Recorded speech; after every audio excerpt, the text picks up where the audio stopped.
Hello चार सभी का स्वागत है आपका अपने यूट्यूब चैनल कंबोसर। आई होप कि आप सभी अच्छे होंगे और केमिस्ट्री की जो प्रिपरेशन है वो काफ़ी अच्छे से आपकी चल रही होगी। अगर हम बात करें टाइम की तो देखो ज़्यादा टाइम या ज़्यादा गैप नहीं मिला है केमिस्ट्री के पेपर में, तो हमें सिर्फ क्या करना है, वो सिलेक्टेड क्वेश्चन करने हैं जो आपके एग्जाम में आने ही आने हैं। तो वो सारे सिलेक्टेड क्वेश्चन हम यहाँ पे कवर करेंगे। और आगे बढ़ने से पहले मैं आप लोग को बता दूँ कि जो बच्चे मोस्ट इंपॉर्टेंट क्वेश्चन की पीडीएफ परचेज करना चाहते हैं, क्योंकि फिजिक्स में, हिंदी में या फिर अदर सब्जेक्ट में ओवरऑल जो है हमारे मोस्ट इंपॉर्टेंट क्वेश्चन पीडीएफ से 70 से 80% क्वेश्चन सेम टू सेम देखने को मिले हैं। तो केमिस्ट्री की भी अगर आप बहुत अच्छे से प्रिपरेशन करना चाहते हैं, पीडीएफ लेना चाहते हैं, तो डायरेक्टली आपने हमारे इस व्हाट्सएप नंबर पर मैसेज करना है। स्क्रीन पर आप लोग हमारा व्हाट्सएप नंबर देख पा रहे हैं, इस पर आपने मैसेज करके आपने अपनी क्लास, सब्जेक्ट और मीडियम ये तीन चीज़ हमको बताने, इतना बताते ही हम आपको एक क्यूआर कोड सेंड कर देंगे।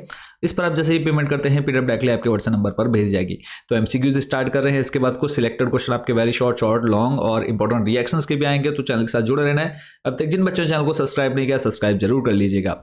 तो सभी बच्चों को ऑल द बेस्ट केमिस्ट्री के पेपर के लिए। तो क्वेश्चन स्टार्ट कर रहे हैं। पहला क्वेश्चन आपके सामने है, शुद्ध जल की मोलरता कितनी होती है। हम डायरेक्ट जो है यहाँ पर आंसर पर जाएंगे। The molarity of pure water is, तो इसका आंसर जो हो जाएगा 80 हो जाएगा। 55.56 याद कर लीजिएगा। शुद्ध जल की मोलरता कितनी होती है, 55.56। नेक्स्ट क्वेश्चन है, निम्नलिखित में से कौन सा अणुसंख्यक गुणधर्म नहीं है, which is the following is not a colligative property. तो चार ऑप्शन है, चारों में से सही आंसर की अगर हम बात करें, पृष्ठीय तनाव सरफेस टेंशन जो है कॉलिगेटिव प्रॉपर्टी नहीं है। नेक्स्ट चलेंगे, क्वेश्चन नंबर 3 है, मोलर अवनमन स्थिरांक यानी के किस पर निर्भर करता है। Molar depression constant depends on, किस पर डिपेंड करता है बच्चों। तो इसका जो सही आंसर हो जाएगा ऑप्शन नंबर बी, विलायक की प्रकृति पर, नेचर ऑफ सॉल्वेंट। चलते हैं नेक्स्ट, क्वेश्चन नंबर 4 है। और जितने आप देख रहे हैं एमसीक्यूज ये आपके वो हैं जो एक्सपेक्टेड हैं, आएंगे ही आएंगे, ठीक है। तो इनको बहुत अच्छे से तैयार कर लेना आपने। राउल्ट का नियम किससे संबंधित है, राउल्ट्स लॉ रिलेटेड टू, तो ये इसका जो सही आंसर होगा ऑप्शन नंबर बी, वाष्प दाब, वेपर प्रेशर। चलते हैं नेक्स्ट, क्वेश्चन नंबर 5 है, समुद्री जल को शुद्ध करने के लिए प्रयुक्त विधि कौन सी है। The method used to purify sea water is, चार ऑप्शन है, प्रासरण, प्रतिलोम, विसरण या फिर निस्पंदन। तो सही आंसर जो है इसका बच्चों वह है प्रतिलोम प्रासरण यानी रिवर्स ऑस्मोसिस। चलते हैं नेक्स्ट, क्वेश्चन नंबर 6 आपके सामने है। यहाँ पर जो है पूरी प्रोसेस आप लोग देख सकते हैं जो सी वाटर है उसको प्यूरिफाई करने के लिए। नेक्स्ट क्वेश्चन नंबर 6 है, 10 ग्राम सोडियम हाइड्रोक्साइड 500 मिलीलीटर जल में घुला गया है, विलयन की मोलरता कितनी होगी।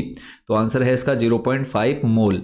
चलते हैं नेक्स्ट क्वेश्चन है, क्वेश्चन नंबर 7 है, ताप बढ़ाने पर गैसों की विलेयता क्या होती है, solubility of gases on increasing temperature. तो आपको यहाँ पर ऑप्शन जो दे रखे हैं, बढ़ती है, घटती है, समान रहती है, इनमें से कोई नहीं। तो सही आंसर जो हो जाएगा बच्चों हो जाएगा घटती है, डिक्रीजेज। नेक्स्ट क्वेश्चन नंबर 8 है, विशिष्ट चालकता की इकाई क्या है, what is the unit of specific conductance. तो इसमें अगर हम बात करें सही आंसर हो जाएगा ऑप्शन नंबर बी। तो ऑप्शन नंबर बी जो है बच्चों वह है ओम इनवर्स पर सेंटीमीटर इनवर्स, ठीक है, ओम इनवर्स पर सेंटीमीटर इनवर्स। इसको जो है हम थोड़ा सा करेक्शन कर देंगे कमेंट सेक्शन में, जो इसको सही करके लिख देंगे। नेक्स्ट है क्वेश्चन नंबर 9, कोलराउस का नियम किसके लिए प्रयुक्त होता है। Kohlrausch law is used for, option आपके सामने है, अनंत तनुता पर मोलर चालकता, संतृप्त विलयन, केवल प्रबल विद्युत अपघट या फिर इनमें से कोई नहीं। तो सही आंसर क्या है इसका, अनंत तनुता पर मोलर चालकता, molar conductivity at infinite dilution. Next बच्चों क्वेश्चन नंबर 10 है, लोहे पर जंग लगना किसका उदाहरण है, rusting of iron is an example of, अपचयन, संसारण, वाष्पीकरण या फिर प्रकाश रासायनिक अभिक्रिया। तो सही आंसर इसका संसारण, कोराइजन। नेक्स्ट जो है, सेल स्थिरांकी की इकाई क्या है, the unit of cell constant is. तो इसमें जो ऑप्शन नंबर सी है सेंटीमीटर इनवर्स बच्चों याद रखना है, क्या रखना है, सेंटीमीटर इनवर्स याद रखना है आपको। नेक्स्ट क्वेश्चन नंबर 12 है, मानक हाइड्रोजन इलेक्ट्रोड का विभव कितना होता है, the potential of SHE is. तो इसका जो बच्चों सही answer option number B, 0.0 volt. कितना याद रखना है, 0.0 वोल्ट। मानक हाइड्रोजन इलेक्ट्रोड का विभव बच्चों कितना होता है, 0.0 वोल्ट।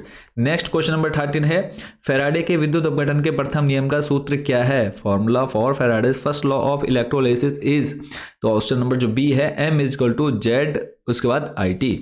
चलते हैं नेक्स्ट, अगला जो क्वेश्चन है 14 नंबर है, जलीय विलयन में सर्वाधिक चालकता किसकी होती है, in aqueous solution which has maximum conductivity. तो ऑप्शन नंबर जो सी है यहाँ पर आ जाएगा आपका H+ आयन की, ठीक है, H+ आपको याद रखना है।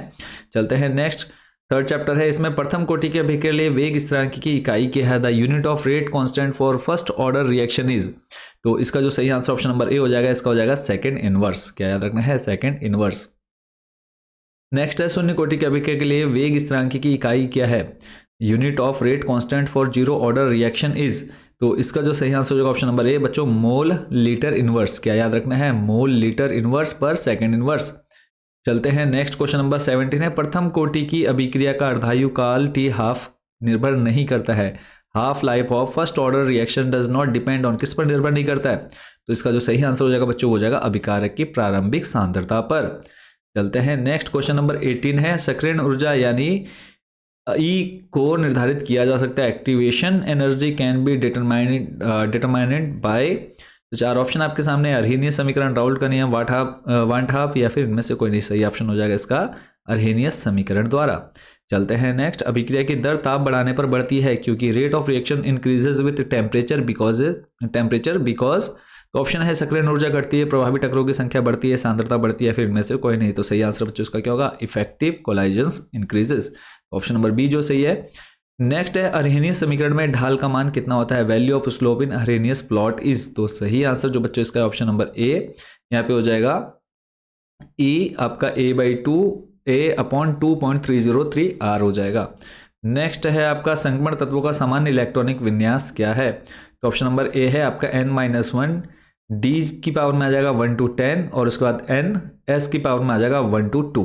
ठीक है, चलते हैं नेक्स्ट, निम्नलिखित में से कौन सा तत्व संक्रमण तत्व नहीं है, which of the following is not a transition element, तो ऑप्शन नंबर सी जो है जिंक इसका सही आंसर होगा। क्वेश्चन नंबर 23 है लेंथेनाइड आकुंचन का कारण क्या है, the causes of lanthanide contraction is, तो इसका जो सही आंसर हो जाएगा बच्चों हो जाएगा एफ इलेक्ट्रॉनों का दुर्बल परिरक्षण प्रभाव, weak shielding effect of F electrons. तो जितने क्वेश्चन आप देख रहे हैं इनको बच्चों आप लोगों ने काफी अच्छे से प्रैक्टिस कर लेना है। तो ये जो है इनमें तो जो अभी आप थोड़ा सा मिसप्रिंट देख रहे हैं इनको जो है बिल्कुल करेक्ट करके जो है हम आपको प्रोवाइड कराएंगे। तो जो बच्चे मोस्ट इंपोर्टेंट क्वेश्चंस की पीडीएफ लेना चाहते हैं फिर केमिस्ट्री में बहुत अच्छा स्कोर करना है, क्योंकि ज़्यादा टाइम आप लोग के पास है नहीं, सिलेक्टेड टाइम है। इन 2 दिनों के अंदर आप लोग कितनी वीडियोस देखेंगे, तो सिर्फ आपको क्या पढ़ना है, सिलेक्टेड पढ़ना है। सिलेक्टेड कैसे पढ़ेंगे, तो आपने कांटेक्ट करना हमारे इस नंबर पर मैसेज करते ही आपको अपनी क्लास, सब्जेक्ट और मीडियम 3 चीज़ें बताना है। हम आपको एक QR कोड सेंड कर देंगे, उस पर आप जैसे ही पेमेंट करेंगे पीडीएफ डायरेक्टली आपके व्हाट्सएप नंबर पर भेज दी जाएगी। चलते हैं नेक्स्ट क्वेश्चन पर। अगला है सबसे अधिक ऑक्सीकरण अवस्था दर्शाने वाला संक्रमण तत्व कौन सा है, transition element showing maximum oxidation state is, option number C हो जाएगा इसमें मैग्नीज Mn।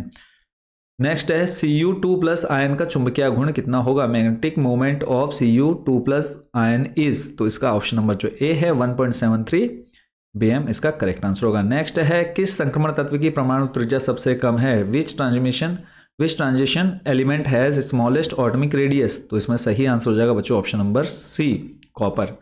क्वेश्चन नंबर 27 है आंतरिक संक्रमण तत्व कहलाते हैं, इनर ट्रांजिशन एलिमेंट कौन से कहलाते हैं, तो यहाँ पे एफ ब्लॉक के तत्व क्या कहलाते हैं, आंतरिक संक्रमण तत्व कहलाते हैं। नेक्स्ट जो है K4FeCN6 है, इसमें आयरन की ऑक्सीकरण संख्या कितनी है, तो इसमें जो सही आंसर ऑप्शन नंबर बी +2 हो जाएगी। इसमें ऑक्सीकरण संख्या ऑक्सीडेशन नंबर कितना है +2। फिर है हीमोग्लोबिन में कौन सी धातु उपस्थित होती है, which metal is present in haemoglobin, तो ऑप्शन नंबर बी जो है आयरन Fe इसका करेक्ट आंसर है। लास्ट क्वेश्चन है आज की क्लास का, क्लोरोफिल में कौन सी धातु पाई जाती है, which metal is found in chlorophyll, तो ऑप्शन नंबर ए जो है Mg मैग्नीशियम इसका सही आंसर हो जाएगा। तो जो भी बच्चे इंपॉर्टेंट क्वेश्चंस की पीडीएफ लेना चाहते हैं फिर बहुत अच्छा स्कोर करना चाहते हैं केमिस्ट्री में, तो आप लोग हमारे इस नंबर पर जरूर कॉन्टैक्ट कर लीजिएगा। बाकी की क्लास में जो है हम सिलेक्टेड क्वेश्चन देखेंगे, very short long important reaction, तो चैनल के साथ भी जरूर जुड़े रहना है और सब्सक्राइब जरूर कर लीजिएगा ताकि जो भी वीडियो आए उसका नोटिफिकेशन तुरंत आपको देखने को मिल जाए। तो जो भी बच्चे इन बाकी इंपॉर्टेंट क्वेश्चंस को लेना चाहते हैं तो आप लोग हमारे व्हाट्सएप नंबर पर जरूर कॉन्टैक्ट कर सकते हैं। सभी बच्चों को ऑल द बेस्ट, मिलेंगे बहुत जल्द नेक्स्ट वीडियो में। Thank you so much for watching this video.